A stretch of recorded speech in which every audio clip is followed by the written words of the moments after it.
Hello students, beta properties of indices means index of a number, property number beta 6. देखो बेटा index 1 mode n is 5n। You know बेटा g क्या है यहाँ पे primitive root. क्या डेफिनेशन g की power 5n concurrent 1 mode n। तो क्लियर है बेटा इंडेक्स ऑफ 1 कितना हुआ बेटा 5n। ओके, तो property number 7, n greater than 2, then index of -1 mod n is phi n by 2. Okay, let index of -1 mod n equal to r. So we write g the power r concurrent -1 mod n. तो g the power 2r concurrent 1 mod n. You know g क्या है बेटा primitive root, उसका क्या है बेटा power 5n divide 2r, तो 2r equal to lambda 5n। एक बात तो बेटा यहाँ पे हम लिखते हैं बेटा बी आर क्या होता है बेटा यहाँ पे इंडेक्स। मैंने कहा ना बेटा जब हम डेफिनेशन पढ़े थे बेटा क्या लिखी थी G A concurrent G the power R mode N, then R क्या था 1 और 2 और क्या था बेटा 5n, यही लिखा था ना बेटा मैंने।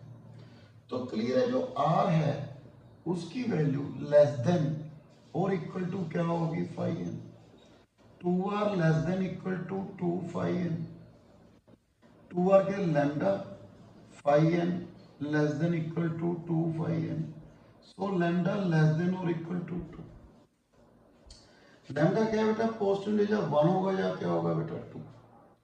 यदि मैं लैम्डे की वैल्यू 2 ले रहा हूं बेटा यहाँ पे, ओके लैम्डे वैल्यू 2, तो मेरे पास r किसके इक्वल है 5n।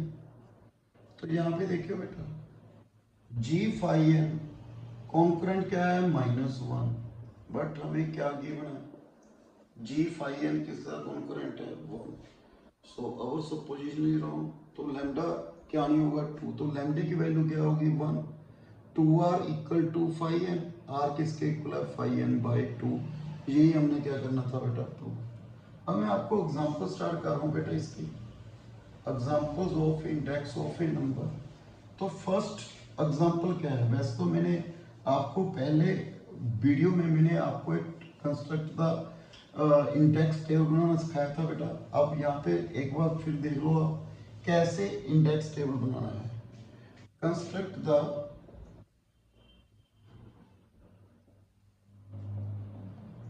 Index table of mod 11 where 2 is permittive root of 11। यदि नहीं गिवन तो आप मेरे परमिटिव रूट वाले वीडियो देख सकते हो, उसमें मैंने आपको प्रूव किया है 11 के परमिटिव रूट निकाले हुए हैं बेटा, बड़े इजीली निकल जाएंगे बेटा। आप 11 के परमिटिव रूट निकाल सकते हो, अब आपको डिफरेंट मेथड के साथ करवाया बेटा मैंने। तो 2 क्या है बेटा परमिटिव रूट है। तो बेटा सबसे पहले जब डेफिनेशन पढ़ी थी बेटा a11 इक्वल टू 1 में लिखा था ना an का कॉमन डिवाइजर क्या हो बेटा ग्रेटेस्ट कॉमन डिवाइजर 1। तो यहाँ पे n की वैल्यू क्या है बेटा 11, g की वैल्यू क्या है 2। तो बेटा एक बात कहो बेटा 5 11 कितना होता है बेटा 10। तो यहाँ पे कौन कौन से g की पावर आएंगी 1 2, g क्या है बेटा 2। तो यहाँ पे क्या लिखूंगा बेटा मैं, देखो वहां पे क्या लिखा था a concurrent g the power r mode है। व्हाट इज r, r की वैल्यू क्या आती है बेटा 1 और 2 और 3 लास्ट 5। यहाँ पे 5n की वैल्यू क्या है 10। ओके तो मेरे पास क्या वैल्यूज आएंगी g दी, सॉरी g की वैल्यू क्या है 2 की power 1 2 the 2 2 the 3 2 the 4 2 the 5 2 the power 6 7 8 9 and 10। तो 2 की पावर 1 कॉन्करेंट 2 मोड कितना है बेटा 11। तो इंडेक्स ऑफ 2 क्या हुआ बेटा मेरे पास 1। Next 2 the power 2 concurrent 4 mode 11, तो इंडेक्स ऑफ 4 क्या होगा बेटा 2। ओके, 2 दी क्यूब कॉन्करेंट 8 mod 11, तो इंडेक्स ऑफ 8 क्या हुआ मेरे पास 3। उसके बाद 2 की पावर 4 कॉन्करेंट क्या हुआ 16, और 16 कॉन्करेंट 5 mod 11, तो बेटा मेरे पास क्या है इंडेक्स ऑफ 5 किसके इक्वल है 4। इसके बाद बेटा 2 की पावर 5 कितना हुआ 10 mod 11, तो मेरे पास बेटा इंडेक्स ऑफ 10 कितना हुआ मेरे पास 5। 2 दी पावर 6 कॉन्करेंट 20 11 9 mod 11, तो इंडेक्स ऑफ 9 इक्वल टू 6। 2 की पावर 7 कितना हुआ 18, 2 के साथ मल्टीप्लाई कर दिया बेटा 18 कॉन्करेंट 7 mod 11, तो मेरे पास इंडेक्स ऑफ 7 क्या हुआ 7। 2 की पावर 8 14 3 mod 11, तो मेरे पास इंडेक्स ऑफ 3 कितना हुआ 8।